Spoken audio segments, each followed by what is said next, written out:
Kalau dalam bahasa, bila kita suruh kemudian lawan dan kita larang selepas suruh, maka larang itu adalah lawan apa yang kita suruh.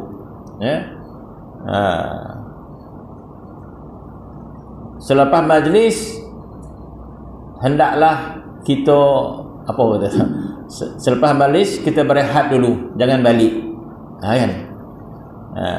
Selepas majlis ni kita duduk sekejap, jangan balik. Jadi lawanlah, jangan balik tu mana kau duduk sekejap. Ya.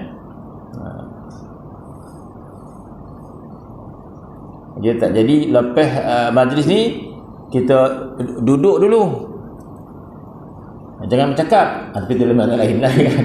Itu arahan, bukan lawan maksud tu.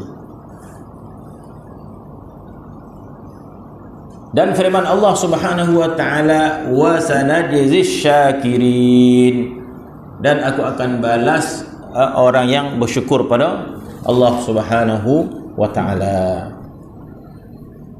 Jadi pada permulaan perbincangan syukur tadi menyebut bahawa syukur itu adalah martabat yang tinggi dan terlebih daripada sabar. Adapun daripada beberapa hadis Nabi sallallahu alaihi wasallam, dalam hadis itu menggambarkan bahawa martabat syukur dan sabar ini sama. Dalam beberapa hadis menggambarkan martabat syukur dan sabar itu adalah sama. Sebagaimana hadis Nabi sallallahu alaihi wasallam, Nabi menyebut ajaban li amril mu'min. Satu hadis Nabi kata, aku ta'ajub, aku kagum perihal orang mukmin ini. Kenapa? Sebab orang mukmin itu sentiasa berada dalam keadaan baik. Orang mukmin, kalau seorang tu orang yang mukmin, Nabi kata dia sentiasa berada dalam keadaan baik.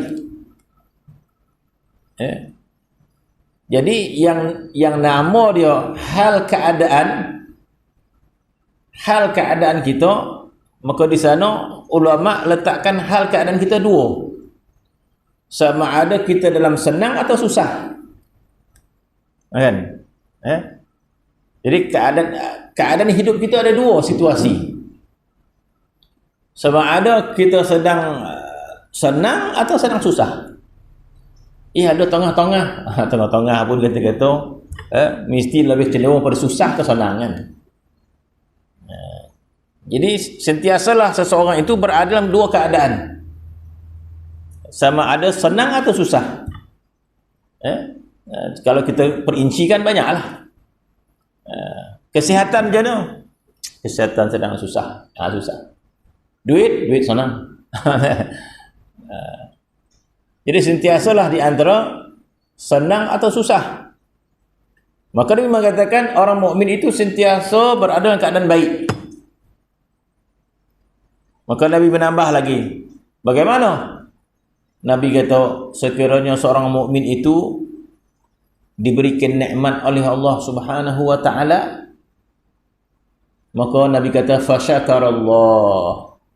Orang mukmin itu apabila diberikan nikmat oleh Allah, nikmatnya banyak, nikmat kesihatan, nikmat duit dan sebagainya, fasyakarallah, maka dia bersyukur kepada Allah, fahuwa khairul lahu, maka itu mendatangkan kebaikan pada dia. Sebaliknya pula orang mukmin itu apabila ditimpa ujian oleh Allah, fasabara, maka dia sabar, fahuwa khairul lahu, maka itu pun baik bagi dia. Dan kalau begitu, makna kata keadaan kita ni sentiasa berada dalam dua keadaan, sama ada susah ataupun senang. Sekiranya dia seorang mukmin, mukmin yang sempurna, mukmin yang saleh, maka Nabi mengatakan dalam keadaan apapun dia tetap baik. Jadi kita dah sebut tadi dah, yang nama dia manusia keadaan dua ni saja, dia senang ke susah. Sekiranya dia seorang mukmin, dua-duanya menambahkan kebaikan dia. Jadi kalau sebegitu, Allah mukmin ini sentiasa bertambah baik. Sama ada dalam keadaan nikmat atau bala. Sebab Nabi dah sebut dah. Allah mukmin bila dia dalam nikmat, dia bersyukur, dapat kebaikan. Dan kadang-kala dalam keadaan susah, tetapi dia sabar. Dan dia juga mendatangkan kebaikan kepada dia. Bahkan kalau kita mengupas tentang sabar dan juga kemuliaan sabar, itu kita dah bicara sebelum ini. Betapa tingginya, betapa mulianya sabar itu. Wa ma sabruka illa billah innallaha ma'as sabirin. Ya, Allah bersama dengan orang sabar. Dan juga sabar itu tak ada balasan yang layak baginya kecuali syurga Allah Subhanahu wa taala. Bahkan kita membaca hadis yang kita riwayatkan dahulu, bagaimana manusia di akhirat nanti dimuliakan oleh Allah Subhanahu wa taala sehingga kemuliaan mereka itu dicemburui oleh orang lain. Ghibtah, cemburu. Maka bila ditanya apakah amalan yang mereka lakukan, sedangkan mereka bukan daripada kalangan anbiya, mereka bukan para rasul, siapakah mereka wahai Allah? Maka malaikat jawab, mereka itu adalah orang yang ditimpa pelbagai bala di dunia dan mereka sabar. Bermaksud golongan itu adalah golongan yang banyak ditimpa bala, ya. Kita tidak nafikan yang nama dia bala tak sama, yang nama dia susah tak sama. Ada orang yang mendapat susah yang bersangatan, ada orang yang dapat susah sikit-sikit, tak sama. Bagaimana keadaan ini boleh berlaku? Ada yang berat ujian dia, ada yang tak berat ujian dia. Dan Nabi SAW menyebut bahawa orang yang paling banyak ujian adalah para anbiya. Ini tak sama. Nahnu ma'asyul anbiya asyaddu bala'an thumma amsal fal amsal. Nabi bersabda, kami ini para nabi, nahnu ma'asyul anbiya, kami ini para anbiya asyaddu bala'an, bersangatan bala Tuhan, bersangatan ujian yang Allah Ta'ala uji kepada para anbiya. Thumma al-amsal fal amsal, kemudian selepas itu. Sebab itu para sahabat, para solihin. Jadi yang namanya ujian tak sama. Dan kita juga mohon kepada Allah Subhanahu wa taala agar Allah Subhanahu wa taala tidak menguji kita setahap ujian yang tak mampu kita nak menghadapinya. Dan Allah Taala ajar kita dalam Al-Quran. Rabbana la yukallifullahu nafsan illa wus'aha laha ma kasabat wa 'alaiha ma kasabat. Rabbana la tu'akhidhna in nasina akhta. Rabbana wa la tahmil 'alaina. Rabbana wa la tahmil 'alaina isran kama hamaltu 'alal ladzina min qablina. Rabbana wa la tuhammilna ma la taqata lana bih. Akhir ayat surah Baqarah. Allah Taala ajar kita bagaimana nak berdoa kepada Allah Subhanahu wa taala. Rabbana wa la tuhammilna ma la taqata lana bih. Rabbana wa la tuhammilna, ya Allah, jangan engkau tanggung ke atas kami ma la taqata lana bih, sesuatu yang tak mampu kami nak tanggung. Jadi Allah Subhanahu wa taala memberikan ujian tidak sama.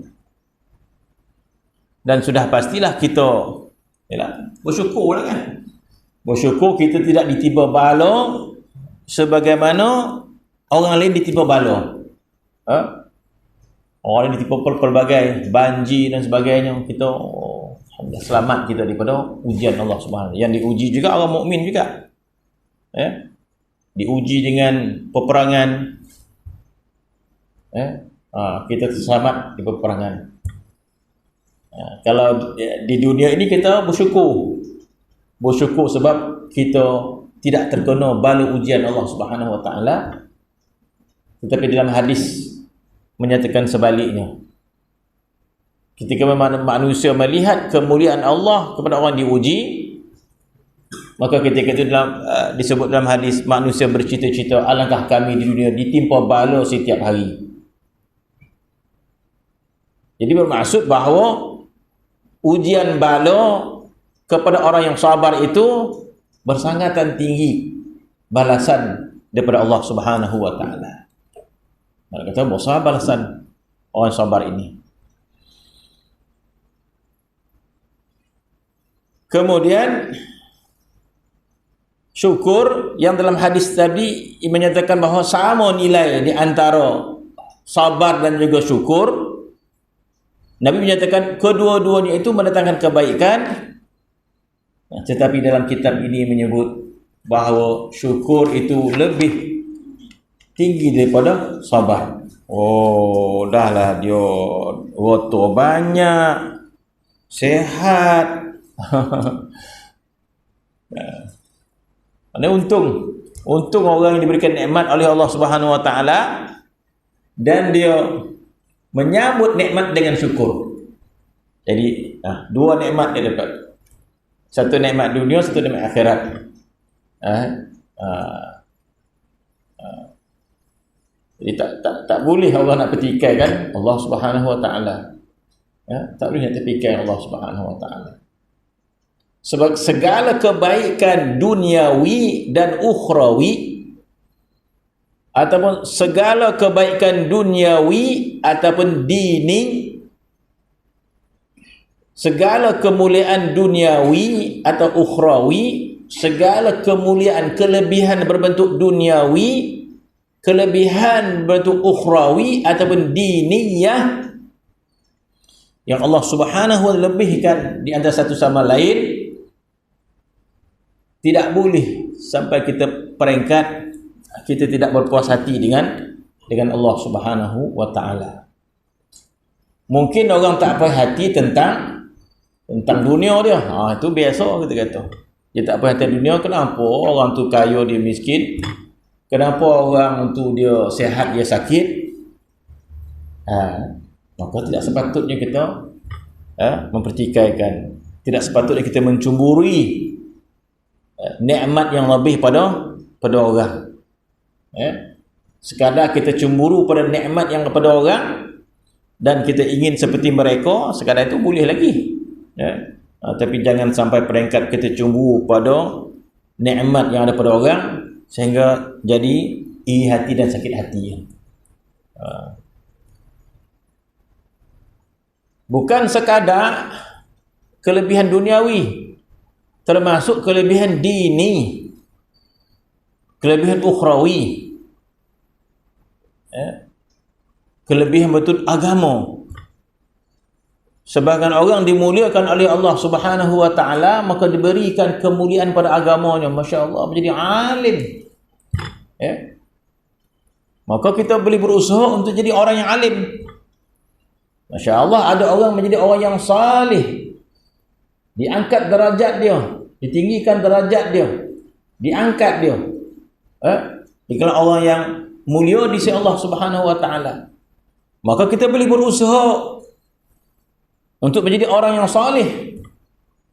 Tetapi tak boleh sampai peringkat kita mempertikaikan kurniaan Allah pada orang dan juga pada kita. Jadi tak boleh kita kata, ya Allah, kenapa engkau jadikan orang tu salih, aku tidak, ya Allah. Kalau dalam erti kata kita ingin menambahkan semangat, boleh. Tetapi kalau kita mempertikaikan bahagian kita, itu tak boleh.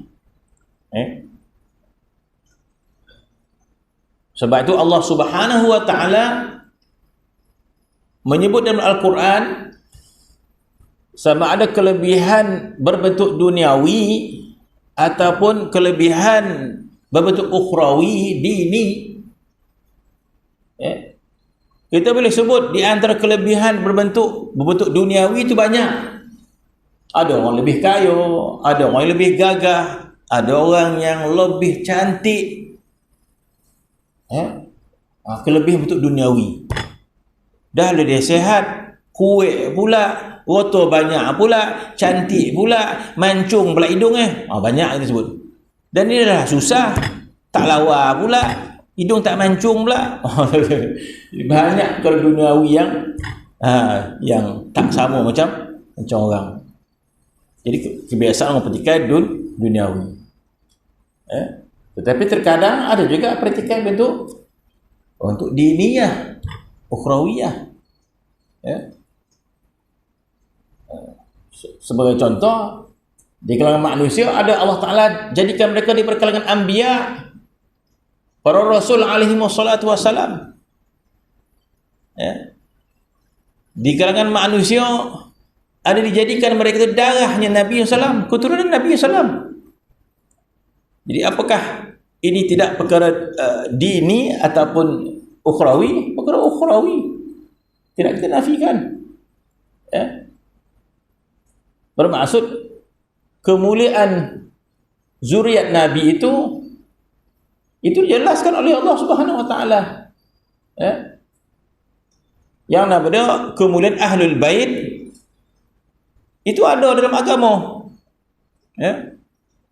Jadi tidak boleh kita nafikan kemuliaan keturunan itu sehingga kita menganggapnya Syiah. Tak boleh. Tak boleh kita menganggap orang yang memuliakan keturunan Nabi itu sebagai Syiah, tak. Kita bukan mengikut hujah Syiah, tak.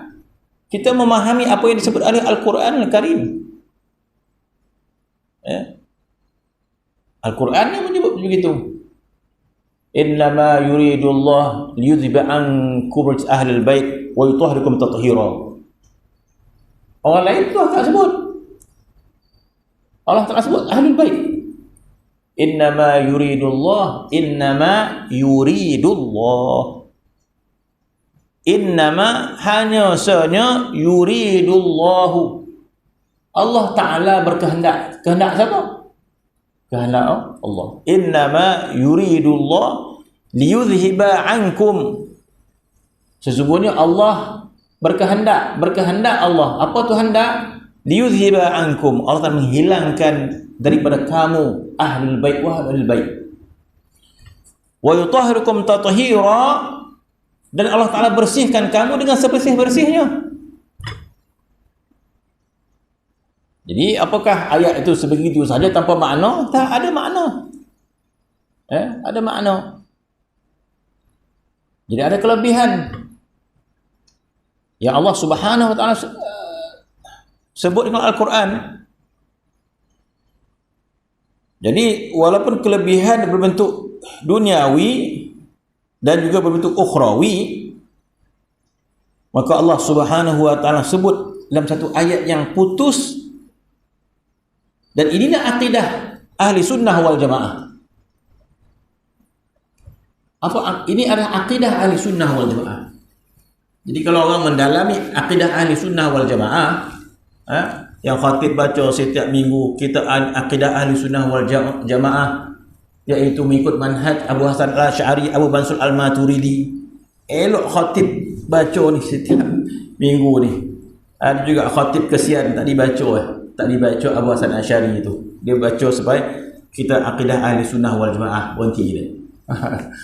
Sedangkan kita dah diizinkan, dah disiapkan teks, suruh bacalah kan. Ada juga khatib sujud kita tak baca. Kita ni akidah ahli sunnah wal jamaah. Stop. Kenapa tak boleh berhenti situ? Kenapa ni sembilan ni sabut betul nama aliran tu kan, Abu Hasan al-Asy'ari, Abu Mansur al-Maturidi. Sini tak tahu dipotong ke tidak. Kau potong tu something wrong tu. Kena check lagi. Kenapa Elijik Bona nak sebut, ataupun slogan-slogan Bona macam malu-malu nak sebut.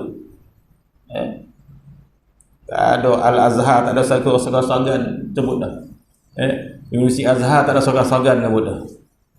Tegas betul sebut. Memang orang marah lah. Tegas betul sebut. Buat muktamar dekat Chechnya, tegas betul sebut. Ahli sunnah wal jamaah, Abu Hasan al-Asy'ari dan Abu Mansur al-Maturidi. Jadi akidah ahli sunnah wal jamaah yang kita ikut manhaj Asy'ari ini, di antara dan penyebab Abu Hasan Asy'ari keluar daripada mazhab asal dia. Penyebab Abu Hasan Asy'ari keluar dari Mu'tazilah adalah dalam bab Allah Subhanahu wa taala bebas melakukan apa saja. Itu akidah Ahli Sunnah wal Jamaah Al-Asy'ariyah. Setelah pahaman Mu'tazilah dalam bab itu, mereka beriktikad bahawa Allah Ta'ala berhak memilih yang terbaik untuk makhluk dia. Allah Ta'ala berhak membuat yang terbaik pada makhluk dia. Tak boleh yang tak terbaik. Itu pegangan Ahli Sunnah Al-Mu'tazilah. Allah Ta'ala mesti buat yang terbaik untuk makhluk dia. Tapi pegangan Ahli Sunnah wal Jamaah tidak sebegitu. Pegangan kita adalah Allah Ta'ala berhak berbuat apa sahaja yang dikehendaki. Sehingga disebut dalam kitab Tauhid, dalam kitab apa tak ingat. Sehingga kalau di akhirat Allah Ta'ala masukkan ke dalam syurga ahli maksiat dan masukkan ke neraka ahli taat, maka itu tidak seorang pun boleh pertikai Allah Subhanahu wa taala. Kenapa? Sebab kita berpegang Allah Ta'ala berbuat apa sahaja yang dikehendaki. Fa'alul lima yurid.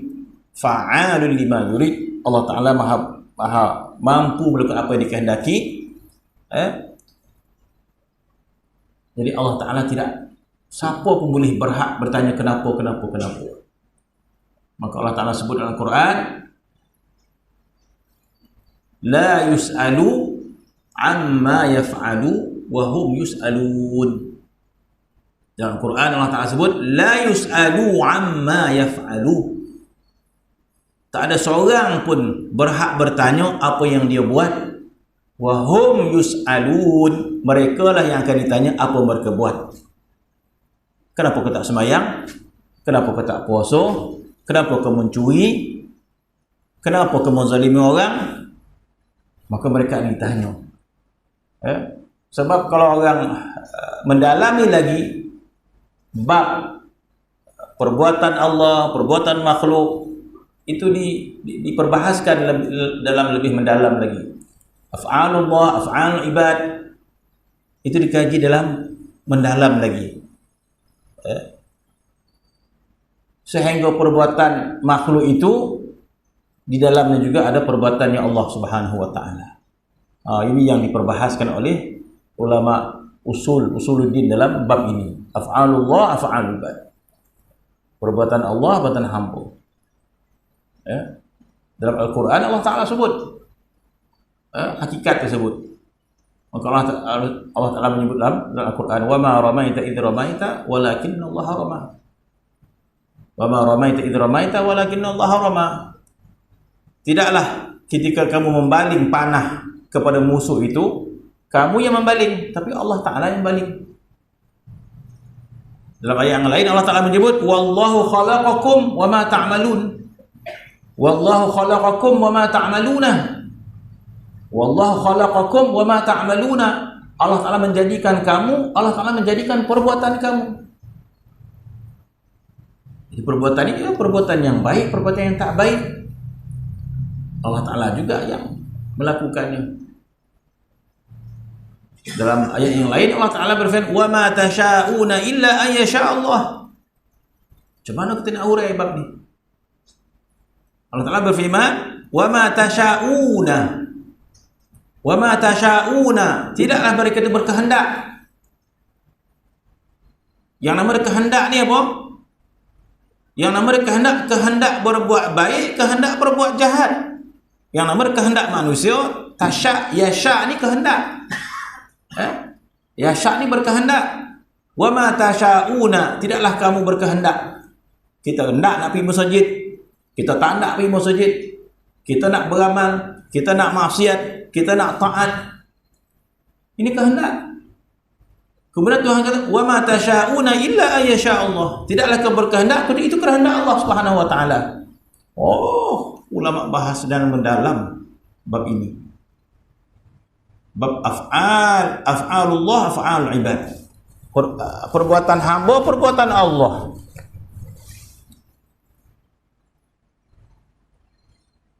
Maka sebagai contoh yang paling kata dalil yang boleh kita jadikan dalil sebagai contoh di antara perbuatan ibadat yang paling besar yang namanya ibadat, salat ibadat, baca Quran ibadat, puasa ibadat, haji ibadat, salat ibadat. Ada orang salat, ada orang tak salat. Ada orang salat, ada yang tak salat, kata-kata. Dan ibadat yang paling besar iman. Ini tuntutan ibadat yang paling besar iman. Lebih besar daripada salat, lebih besar daripada haji.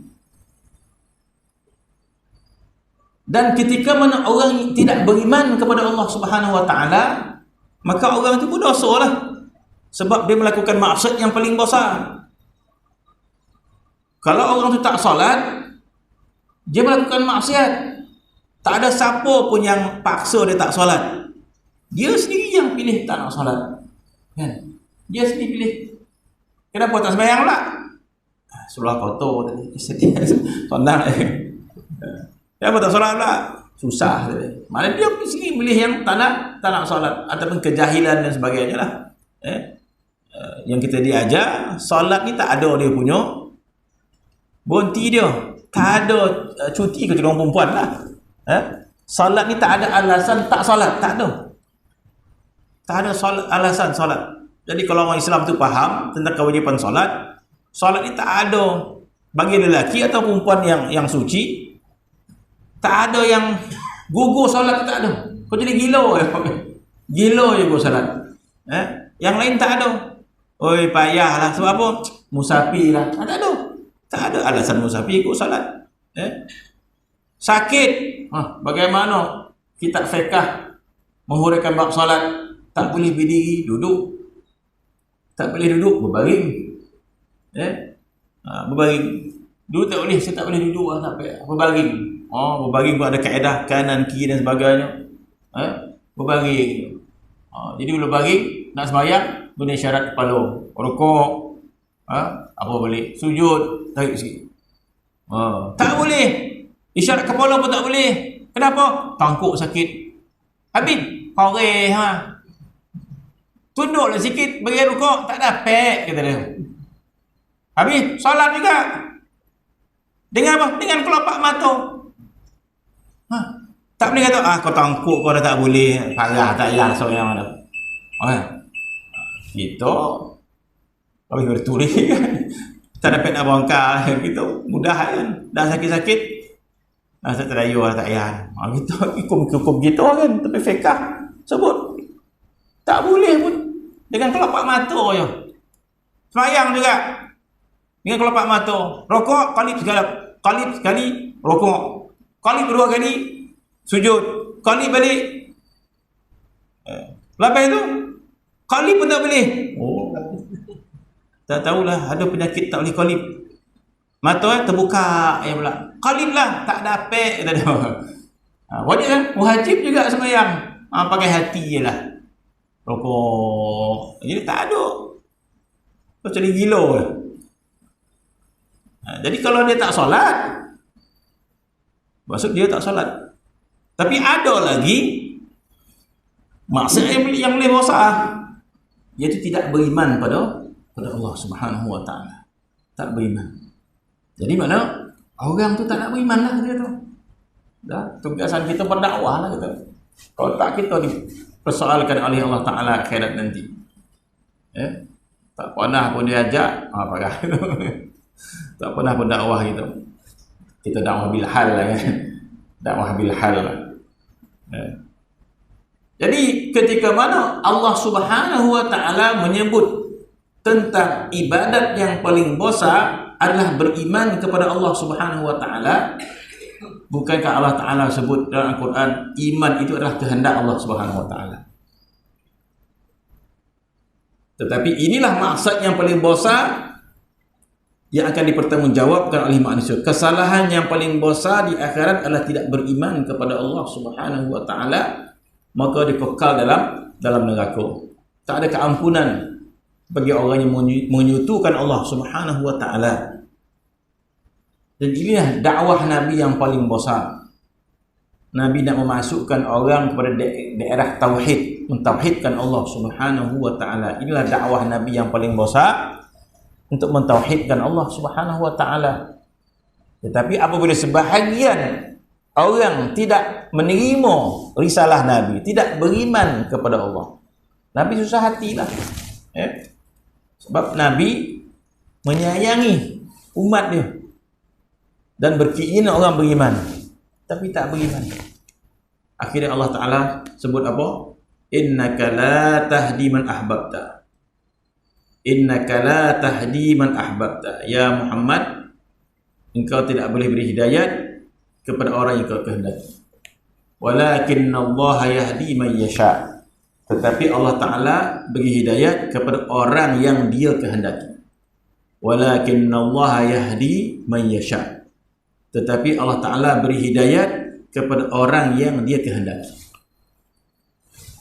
Jadi ketika mana orang berkehendak untuk beriman, ketika orang berkehendak untuk beriman, jadi kehendak siapa? Masuk bab tauhid lah.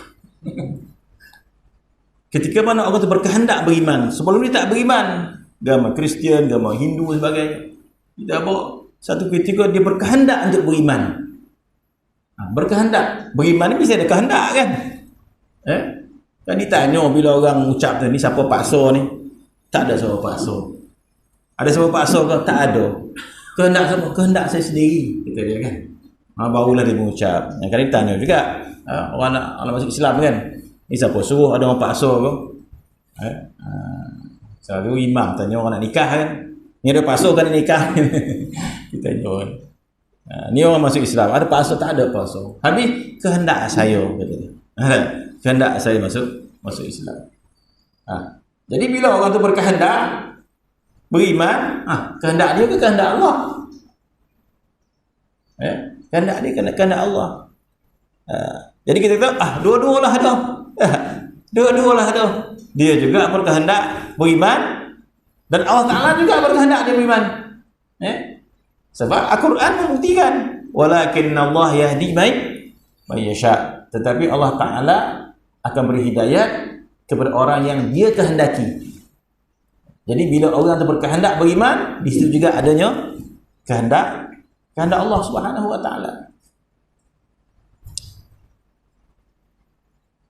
Di situ juga ada kehendak Allah Subhanahu wa taala. Begitu juga seluruhnya. Jadi kehendak Allah Subhanahu wa taala ni, jadi kalau kitab tauhid dia menghuraikan adalah hakikat adalah Allah Subhanahu wa taala. Adapun zahir ataupun kita syariat adalah kita. Yang kita melakukan ini syariat, kita yang melakukan ini. Tapi hakikat sebut Allah Subhanahu wa taala pada hakikat. Yang mana hakikat itu adalah Allah Subhanahu wa taala. Maka akidah ahli sunnah wal jamaah menghadapi situasi ini, menghadapi situasi kehendak Allah Subhanahu wa taala, dan Nabi tidak menyembunyikan perkara ini. Sehingga ada hadis Nabi menceritakan tentang takdir. Nabi telah menceritakan takdir. Maka dia mengatakan takdir dah selesai, Nabi kata. Takdir dah. Bahkan ada riwayat hadis tertentu bagaimana Allah Ta'ala dah pun membahagikan dalam kitab Imam Sya'rani, tak salah. Dari hadis itu Allah Alam. Dia menceritakan bahawa bagaimana Allah Subhanahu wa taala telah menentukan manusia yang dijadikan ini, maka disebut manusia dibahagi semenjak azali. Hadza lil jannah fala ubali wa hadza lin nari fala ubali. Sebahagian ini masuk syurga, fala ubali, aku tak peduli. Wa hadza lin nar fala ubali, sebahagian akan ke neraka. Jadi tidakkah dalam akidah kita meyakini bahawa Allah Ta'ala mengetahui siapakah yang akan masuk syurga, siapa yang akan masuk neraka? Tidakkah kita berakidah sebegitu? Tidakkah Allah Subhanahu Wa Ta'ala akan mengetahui siapakah akan syurga, neraka? Apakah Tuhan tak tahu sekarang ni? Siapa ke syurga ke neraka? Tuhan tahu ke tidak siapa yang ke syurga ke neraka sekarang ni? Semenjak bila Tuhan ketahui? Semenjak azal ini. Tuhan tahu tak kematian manusia? Tuhan tahu tak kematian kita ni bila? Kita tak tahu. Tuhan tahu tak? Tuhan tahu kematian kita. Dan Tuhan tahu tak kematian kita dalam barzah tu jadi apa nanti? Dapat minum ke tak dapat minum? Ya? Kita diazab di alam barzah atau tidak? Tuhan tak tahu ke tidak? Kemudian bila Tuhan tahu, siapa yang menentukannya? Masa depan kita siapa yang menentukan? Allah Ta'ala juga menentukan pada hakikatnya Tuhan yang menentukan. Dan Nabi sebut dalam hadis dia untuk mengajar para sahabat untuk memahami makna takdir ini. Maka Nabi menyebut dalam hadis jaffal qalam, Nabi kata.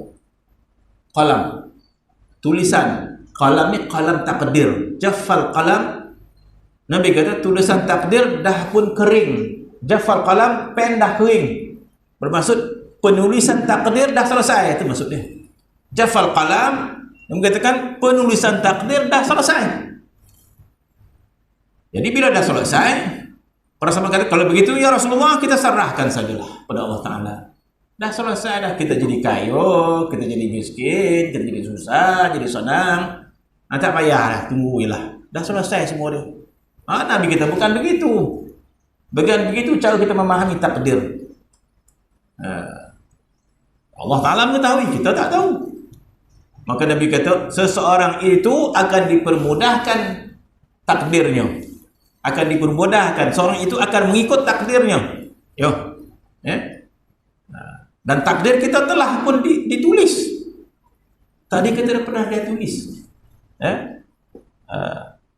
Cuma Nabi berkata seseorang itu akan dipermudahkan ikut takdir dia. Maka kalau ke takdir kita orang yang saleh, maka kita dipermudahkan untuk menjadi taat. Dan tak boleh jadi alasan. Orang menggunakan takdir sebagai alasan itu semenjak zaman sahabat lagi. Dan tak boleh jadi alasan juga. Kenapa kau mencuri? Tak diazali saya macam ni. Jadi mana tak boleh. Kau nak tangkap, kenapa kau tak sembahyang ni? Inilah takdir saya semenjak azali macam ni, jangan marah saya. Habis masuk marah Allah Ta'ala, marah Allah Ta'ala. Jadi kau faham tak betul juga. Zaman Sayyidina Umar dah berlaku. Zaman Sayyidina Umar berlaku. Jadi Masya Allah, mungkin zaman tu ilmu lagi subur kan. Jadi bab takdir, qadar ni dah tahu orang. Tapi orang gunakan jadi alasan. Maka ada orang minum arak, maka ditangkap oleh Sayyidina Umar zaman pemerintahan dia dan disobat orang tadi. Minum arak, boleh sebatan, tak boleh sebatan. Minum arak disobat. Apa? Tangkap lagi. Maka disobat, tunggu khalifah dia kata. Jadi yang kali pertama minum arak, tak dapat nak jawab. Memang dia minum arak kan. Lepas tu minum arak, tangkap lagi. Kali kedua dapat dalam alasan. Nak lepas daripada kena sobat. Dia takut kena sobat. Kenapa minum arak? Kali kedua ni dia dapat alasan dia. Dah malam tadi mengaji segala-galanya takdir daripada Allah Subhanahu Wa Taala. Maka orang tadi, wahai Umar, dia kata jangan salahkan aku. Kenapa jangan salah aku? Kenapa? Allah Ta'ala yang takdirkan aku, dia kata. Allah Ta'ala yang takdir aku minum arak. Jadi seorang kawan dia tak nak minum arak dah, Tuhan dah takdirkan. Jadi ikut saja. Sayyidina Umar nak jawab macam mana? Nak kata tak betul juga. Takdir Allah Ta'ala, bagi buruk takdir pada Allah SWT. Tapi Sayyidina Umar tak jawab. Sayyidina Umar ambil awatan tahu sahabat. Tahu sahabat orang minum arak tadi. Kenapa kau sahabat wahai Umar? Ini takdir Allah. Maka Sayyidina Umar kata, ini juga takdir Allah. Nak macam mana? Tuhan dah takdir aku sahabat kau dia. Dia pun berhujah dengan takdir juga. Bermaksud, kita kata pada hakikat dia Allah Subhanahu Wa Taala, tapi yang nama dia syariat, maka syariat itu adalah itu. Maka yang akan dipersoalkan adalah manusia. Tetapi apabila orang memandang kepada Allah Subhanahu Wa Taala, maka Allah Ta'ala dah sebut dalam Al-Quran, la yus'alu amma yaf'alu wa hum yus'alun.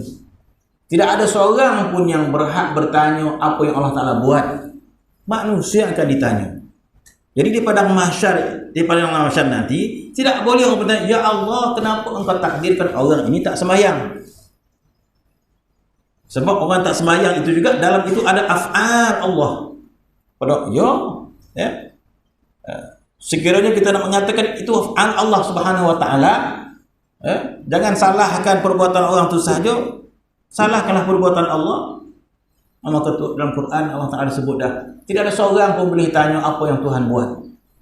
Wa hum yus'alun, manusia yang akan ditanya kenapa dia buat. Sebab syariat diturunkan kepada kita. Bila orang tak salat, kenapa kamu tak salat? Satu. Kemudian dalam akidah ahli sunnah wal jamaah, kita dah pegang dah, Allah Ta'ala bebas, dia nak buat apa saja dikehendaki.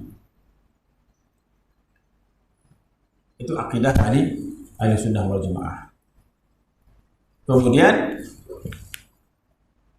apabila Allah Subhanahu Wa Taala dalam bab dunia ataupun akhirat, Allah Subhanahu Wa Taala ada melebihkan nikmat pada seorang, ada Allah Ta'ala berikan kelebihan agama kepada seorang, ada Allah Ta'ala berikan kemuliaan pada seorang. Di kalangan manusia ada Allah Ta'ala jadikan para anbiya, para rasul alaihi wassalatu wassalam.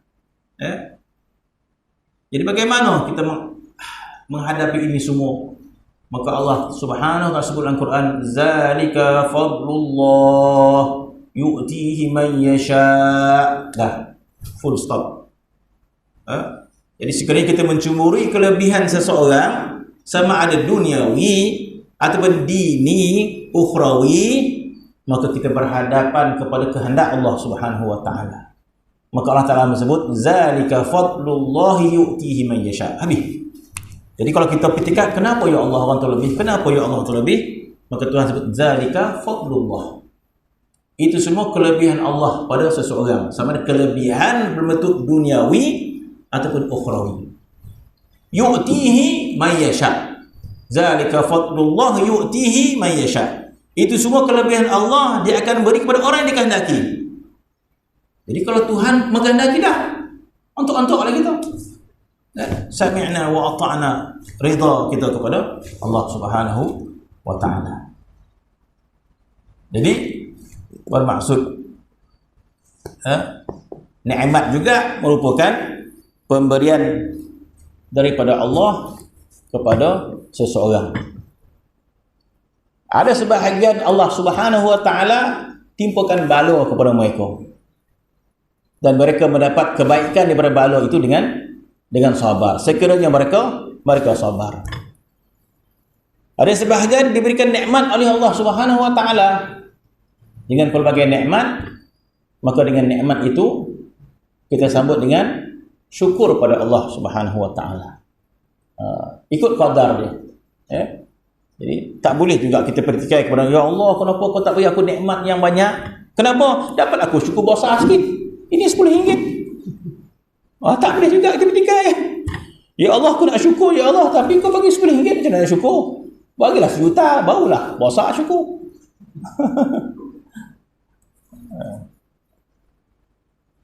Jadi Nabi SAW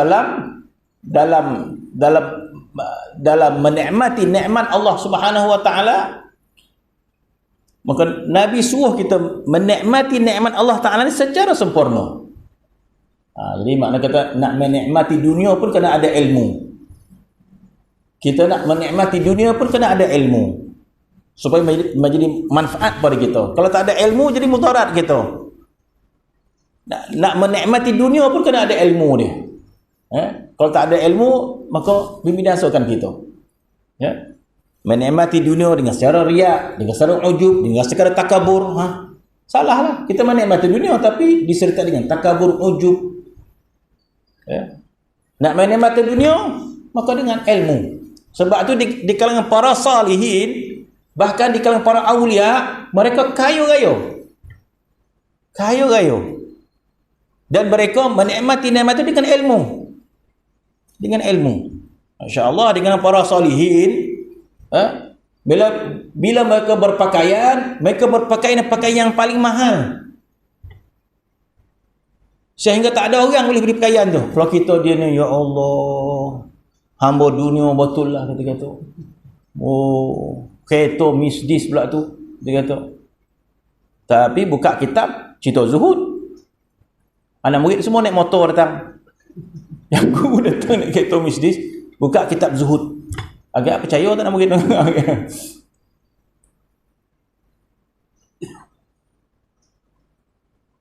Maka Nabi sallallahu alaihi wasallam menyebut dalam bab nikmat. Maka Nabi dalam satu hadis yang pendek, tapi itu menjadi dalil untuk orang mendapatkan mengambil nikmat dunia ini secara halal dan secara terhormat, secara mulia. Kerana mengikut apa yang Nabi SAW menyebut, iaitu satu hadis yang pendek. Nabi menyebut baridil ma. Hadis pendek, baridil ma. Sekadar hadis Nabi kata baridil ma. Nabi kata, ketika kamu nak minum, sejukkan air. Masa itu tak ada ais kot. Sekarang ni ada ais. Jadi minum air, kalau yang sehat lah, sikit pinggang tak payahlah. Jadi kalau ada air biasa, air sejuk, ais. Mana paling sedap? Tak tahulah, orang tak ramah. Macam saya ramah ais. Kau rasa ada hadis rupanya. Nabi kata baridil ma. Sejukkan air, Nabi kata. Jadi hadis tu menggambarkan bahawa bila kita minum air yang sejuk, syukurnya lebih besar berbanding kita minum air yang kurang sejuk. Ini bagi kita kepahaman awam lah, kita kata. Ada orang tak, saya ramah minum air panas hari ni. Itu lain lah. Saya tak ramah ni sejuk dah, saya minum air suam ya. Itu dia beramal kot. Dia tak nak pinggang longoh minum air suam, tapi di segi kepuasan, bolehlah minum air sejuk. Dan Nabi kata baridil ma, sejukkan air. Nabi kata, kenapa? Sebab bila kamu minum air sejuk, syukur kamu itu keseluruhan badan kamu. Alhamdulillah, nikmat. Tetapi kalau kamu minum air tak sejuk, syukur di sekadar di mulutnya. Maksud hadis itu menggambarkan bila kita menikmati satu nikmat yang lebih sempurna, maka syukurnya lebih besar. Orang bagi duit RM1. Dia bagi duit, terima kasih. RM10, terima kasih. RM100, terima kasih. Panjanglah sikit. RM10,000, terima kasih. Tak berhenti kasih. Terima kasih. Kau boleh nak melompet-lompet. Orang bagi kat masjid RM500,000. Macam mana ya? Semua terima kasih. Panjang terima kasih. Kenapa? Banyak diberi ya. Kau RM10, kasihlah. Pendek kan. Jadi bermaksud kita menikmati nikmat lebih besar. Untuk apa? Untuk meluahkan terima kasih kita kepada Allah Subhanahu wa taala. Sebab itu Allah Subhanahu wa taala memberikan nikmat sebesar-besarnya di akhirat nanti. Sebab apa? Syukur ini sifat yang mulia. Syukur ini sifat yang mulia. Sifat yang mulia syukur ni. Syukur ni sifat yang mulia, sifat yang dikasihi oleh Allah Subhanahu wa taala. Allah Taala suka kita bila syukur pada dia. Apa maksud syukur? Syukur masuk gembira. Syukur masuk gembira. Mana ada orang syukur tak gembira? Syukur gembira. Baik apa? Kundi kesyukuran. Kenapa? Anak pun masuk tadika. Habis kesyukuran. Syukur tu. Apa tu? Kundi kesyukuran, anak dapat masuk sekolah rendah. Kundi kesyukuran, anak dapat masuk sekolah menengah. Asrama penuh lah tu. Lagi bosa syukur. Lagi gembira bertambah bosa. Itu syukur masuk tadika. Masuk sekolah rendah. Masuk sekolah menengah pula. Gembira bertambah. Syukur. Jadi syukur ni apa? Syukur ni gembira. Kita meluahkan rasa gembira sebab kita syukur. Sebab tu Nabi suruh bila minum air sejuk. Gembira je lebih. Dan tak boleh minum air panas, boleh. Tapi gembira tu lebih. Jadi bila gembira lebih, syukur tu lebih.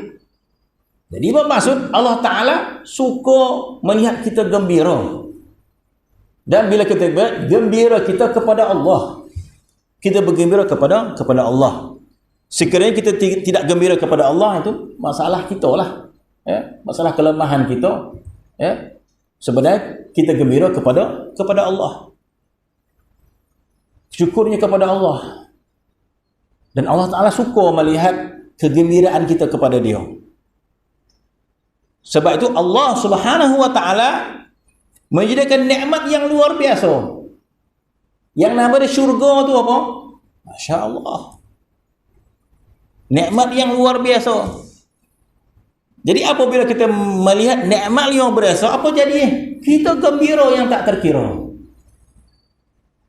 Gembira tak terkira kepada Allah. Itu syukur kita kepada Allah Subhanahu Wa Ta'ala. Tak terhingga gembira kita. Sebesar mana nikmat Allah kepada kita, sebesar itulah rasa syukur kita kepada Allah Subhanahu Wa Ta'ala. Sehingga Allah Subhanahu Wa Ta'ala sebut Al-Quran mengungkapkan gembira orang sebagai ketawa. Kita ni kalau gembira senyum lebar betul senyum dia. Tetapi Allah Ta'ala sebut dalam Al-Quran, gembiranya manusia di akhirat nanti melihat nikmat Allah, maka Tuhan sebut dalam Al-Quran, dhahikatum mustabsyirah.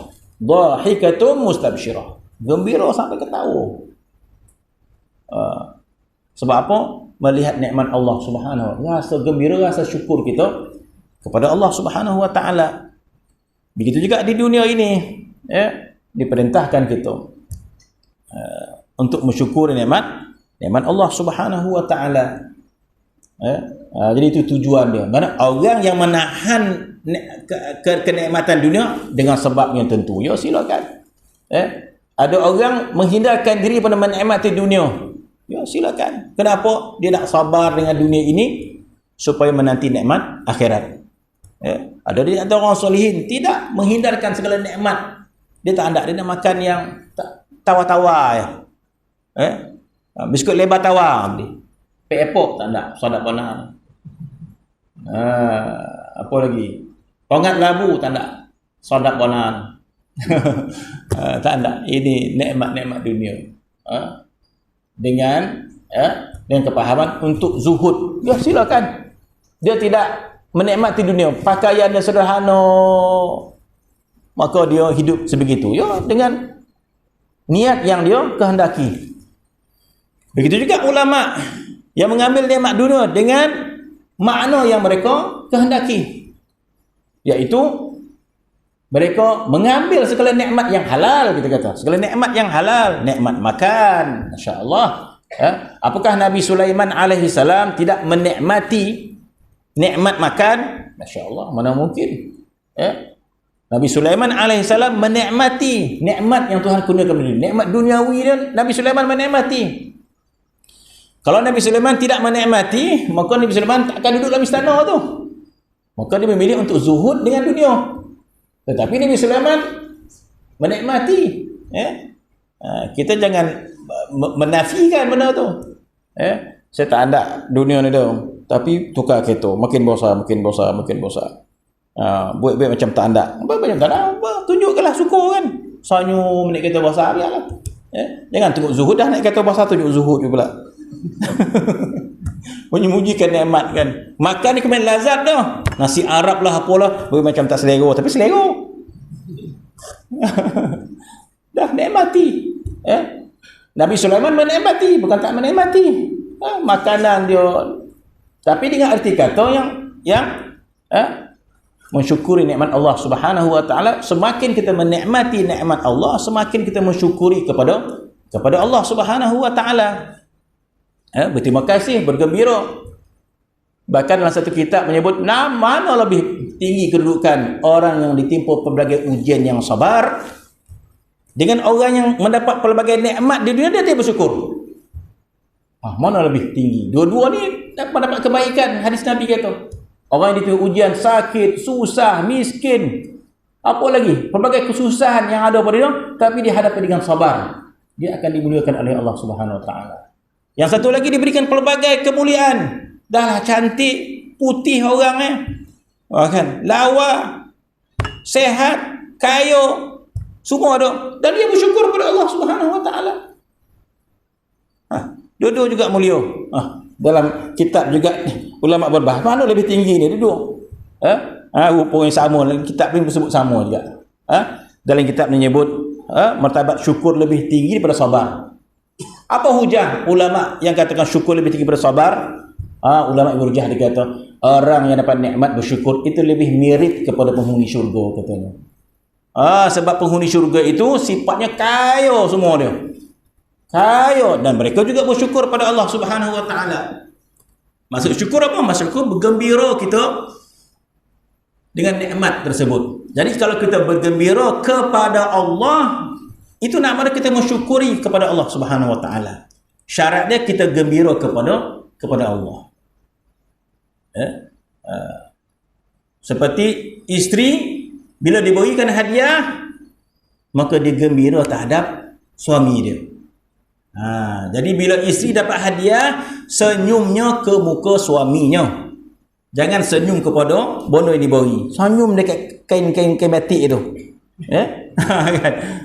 Senyum kain batik. Pandang laki tak ada senyum benar. Pandang kain batik, senyum balik. Pandang laki.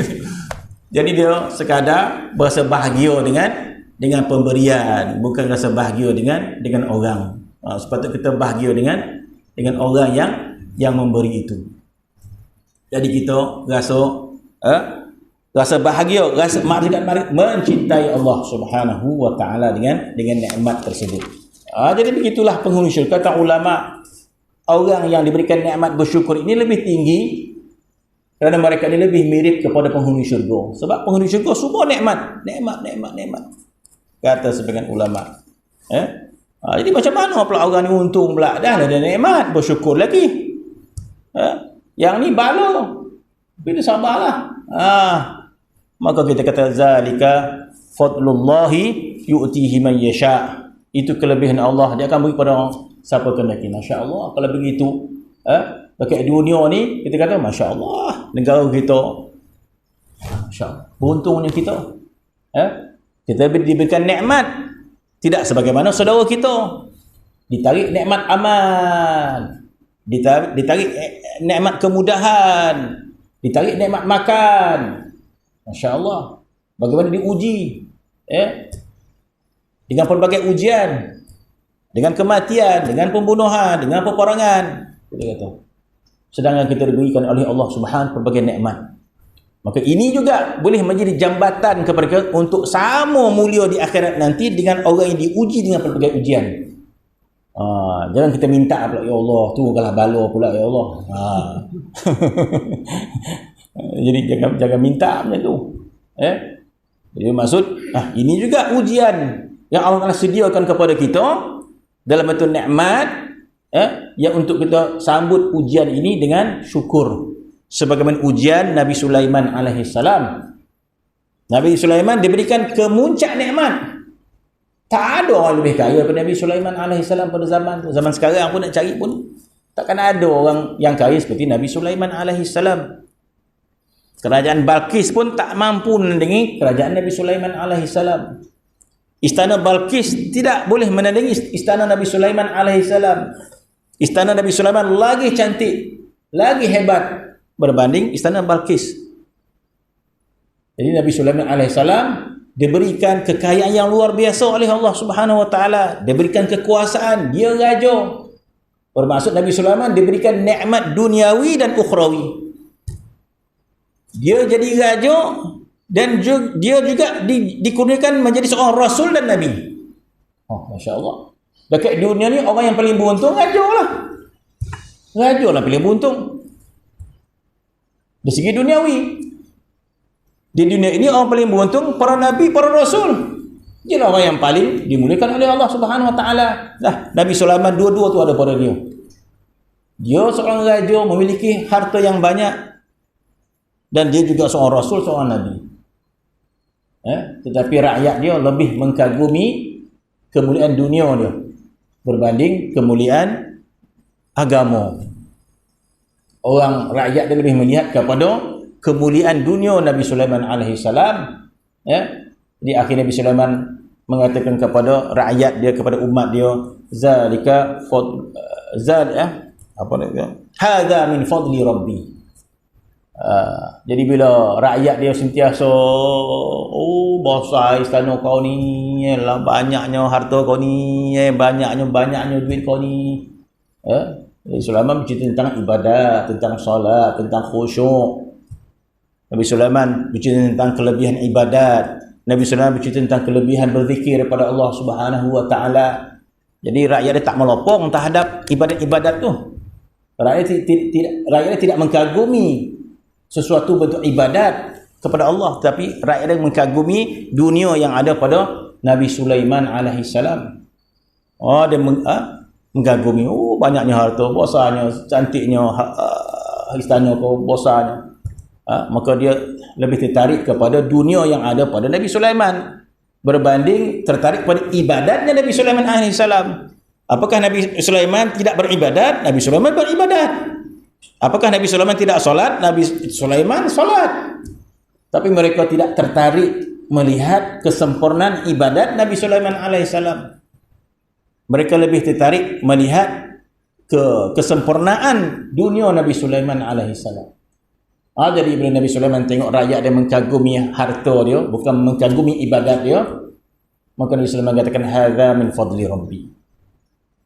Ini semua adalah kelebihan yang Allah Taala berikan kepada aku. Dia beluani, untuk Allah Taala menguji aku. Jadi di sini bermaksud nikmat itu merupakan ujian daripada Allah. Dua dalam satu lah. Bukan tak boleh menikmati, boleh menikmati. Boleh menikmati, tapi jangan kita lupa ini ujian Allah Subhanahu Wa Taala. Apa ujiannya? Ashkuru am akfur. Hadza min fadli rabbi liyabluwani ashkuru am akfuru. Kata Nabi Sallallahu Alaihi Wasallam. Ini semua adalah kelebihan Tuhan kepada aku, kekayaan aku, harta aku, kelebihan Tuhan. Tapi bukan sekadar kelebihan semata-mata, tapi kelebihan yang berbentuk ujian, kata Nabi Sulaiman alaihissalam. Liyabluwani. Bagaimana cara menghadapi ujian nikmat ini? Ashkuru am akfuru. Sama ada aku syukur atau aku kufur kepada Allah Subhanahu Wa Taala. Jadi begitu kita. Jadi kalau kita, tanah air kita, keadaan kita ni lebih mirip kepada Nabi Sulaiman alaihissalam berbanding kepada nabi-nabi yang ditimpa pelbagai ujian. Kita lebih mirip kepada Nabi Sulaiman alaihissalam. Kenapa? Sebab kita diuji dengan makan, terlampau banyak makan. Diuji dengan makan sampai bertolak-tolak makannya. Banyak makan. Kita diuji dengan makanan, kita diuji dengan segala kenikmatan. Jadi ujian kita mirip kepada Nabi Sulaiman alaihissalam.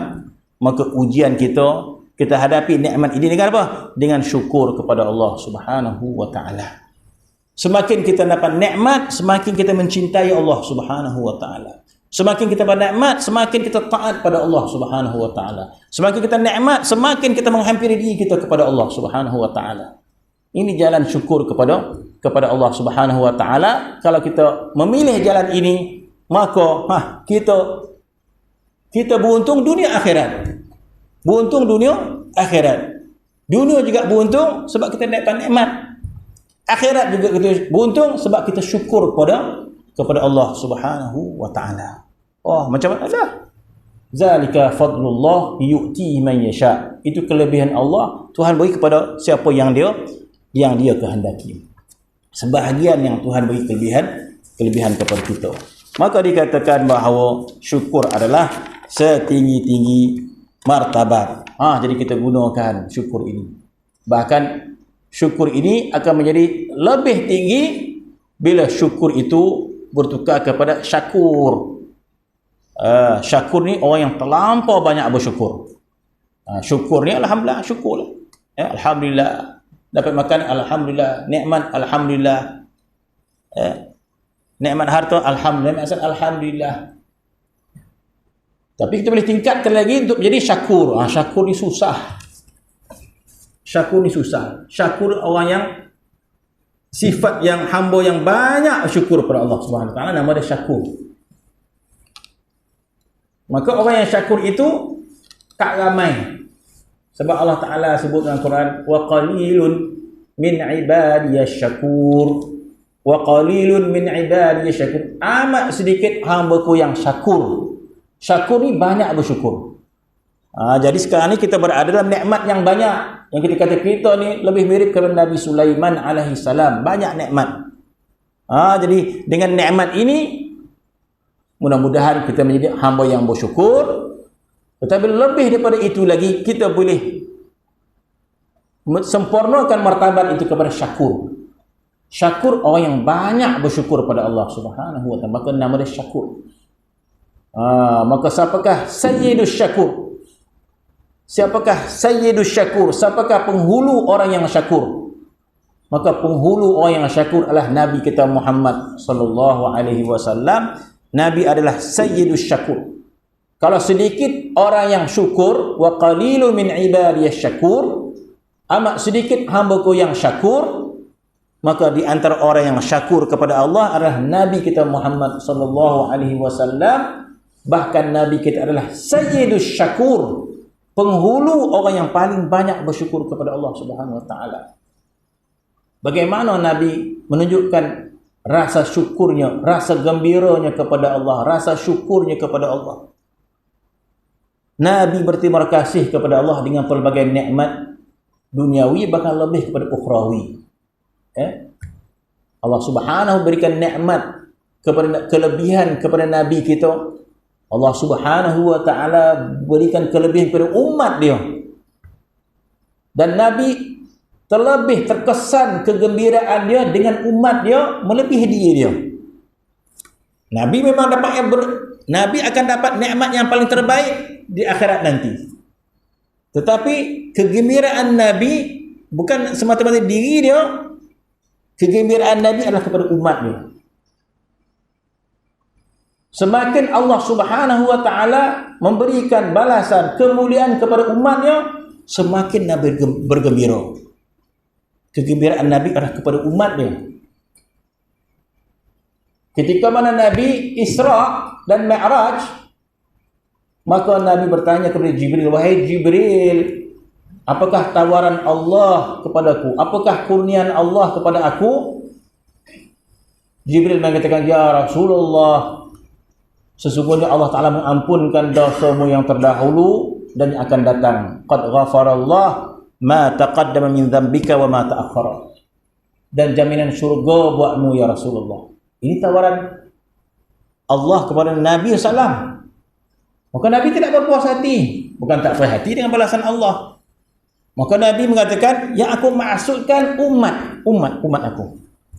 Jadi ketika mana malam Isra, Allah Ta'ala mengurniakan kepada Nabi keampunan dosa yang telah akan datang.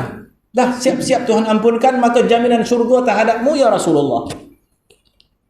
Maka kemuncak bahagia Nabi, bukan itu yang aku maksudkan ya, wahai Jibril. Yang aku maksudkan umat aku.